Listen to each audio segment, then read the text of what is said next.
And good day, everybody. This is your condo and townhome report for the Santa Clarita Valley.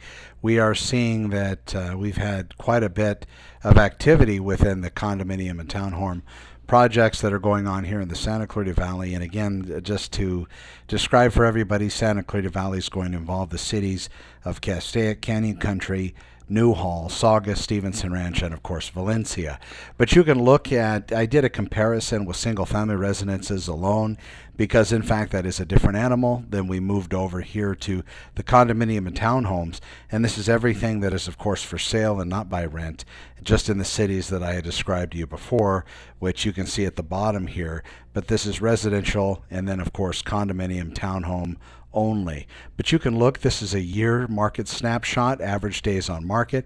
We can see a reduction in the time that properties are on the market, and you as buyers out there definitely have witnessed that sort of thing when trying to write offers on properties. We can look here at the median properties or median sold price by month. We do see a reduction within the townhome condominium community, and you can compare the March figures to April figures. April has of course closed, so it's over with, so all the figures have been tabulated, and here they are in front of you. So we do definitely see a reduction. If you're a buyer in this market, you can see that as well. So comparison to a year ago is where we're going to get this negative 5% or under 5% figure. But if we're comparing March and April, we're also still seeing a reduction as well, which is good news for the buyers out there in the world, not so great for the sellers. Month supply of inventory, again, just like I referenced on the single family residence report, we do see a dramatic decrease in the inventory that remains on the market. There is not a lot out there for sale.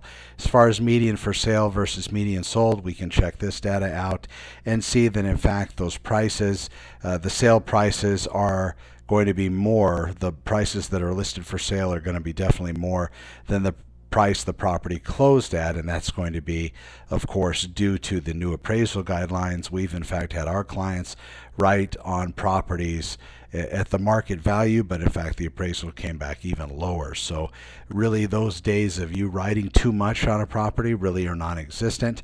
3 years ago, of course, that could have been easy to do, but today, because of the new mandated HVCC, which is the Home Valuation Code of Conduct, and the other requirements that appraisals have to meet, we're not seeing that happen in this current market. We also see supply and demand. There's definitely an increase over last year and a decrease from last month to this month. There's still a lot of buyers out there. We can look at expired properties, and expired properties are going to be those properties that were on the market within contract with a real listing agreement, and in fact for whatever reason the sellers didn't choose to renew the listing, and we do see an increase from March to April of this year. And then going back, of course, we saw, looking back, we do see an increase as well.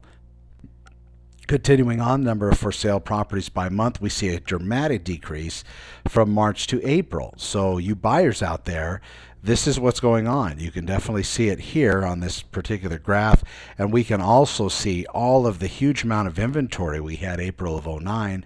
We were in the thicket of foreclosures and REOs, and we can see here that's been depleted by a huge margin.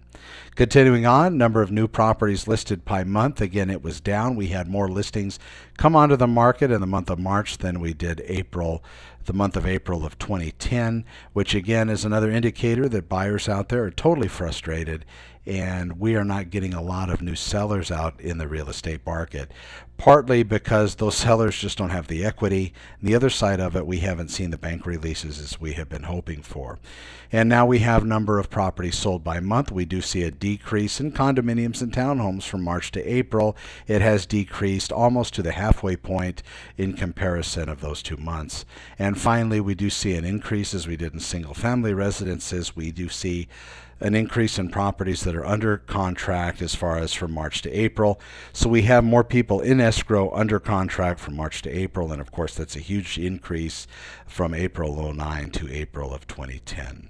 Thank you so much, everybody. I appreciate you checking us out here. We did do a lot of work in preparing these graphs and hope it all reaches you well. I am Connor McIver with the Paris 911 team. If you need us, this is our contact info. Be safe. Talk to you soon.